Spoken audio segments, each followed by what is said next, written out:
গঙ্গার জল ঢুকে জলমগ্ন মুর্শিদাবাদের ফারাক্কা ব্লকে বেয়া এক পঞ্চায়েতের অন্তর্গত নিমতলার রায়পাড়া ও শিকারপুরের নদীর তীরবর্তী এলাকাগুলি প্রায় 150 বাড়ির ভেতরে জল ঢুকে পড়েছে। দিন কয়েক থেকে গঙ্গার বাঁধছিল বন্যার আশঙ্কা বাড়ছিল। গতকাল রাত থেকে জলস্তর আরও বৃদ্ধি পাওয়ায় জল ঢুকতে শুরু করেছে নদীর তীরবর্তী এলাকায় গ্রামগুলিতে। বন্যার ফলে চরম সমস্যার মধ্যে স্থানীয় বাসিন্দারা।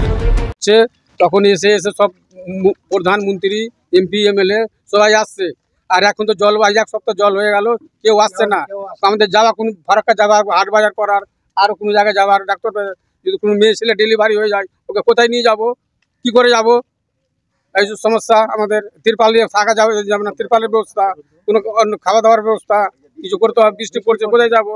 জল কবে ঢুকেছে? এক সপ্তাহ হয়ে গেল জল ঢুকা। কতগুলো বাড়ি জলের মধ্যে? এখন জলে 100 বাড়ি আমাদের নিমতলা, যাদবপুর নিমতলা, 50 ঘর শিকারপুর। সরকার কোনো এখন হসপিটালের কেউ এখন কিছু হয়ে গেল, তাদের এখন আমাদের কোনো উপযুক্ত নাই। আমাদের কোনো একটা বাচ্চারা কোনো একটা সিরিয়াস হয়ে গেল, আমাদের কোথায় যাওয়ার রাস্তা নাই, যোগাযোগ নাই। এখন ধরেন আমাদের নিমতলা গ্রামবাসীদের 100 ঘর যেটা রায়পাড়া, যারা জলের মধ্যে তলিয়ে আছে, তারা ধরেন যে এখন আমাদের কোনো হাঁটাচি একটা কিছু হয়ে গেল, তো আমাদের কোনো যাওয়ার পথই তো নাই। আমরা এখন যাবো কি করে? জল কবে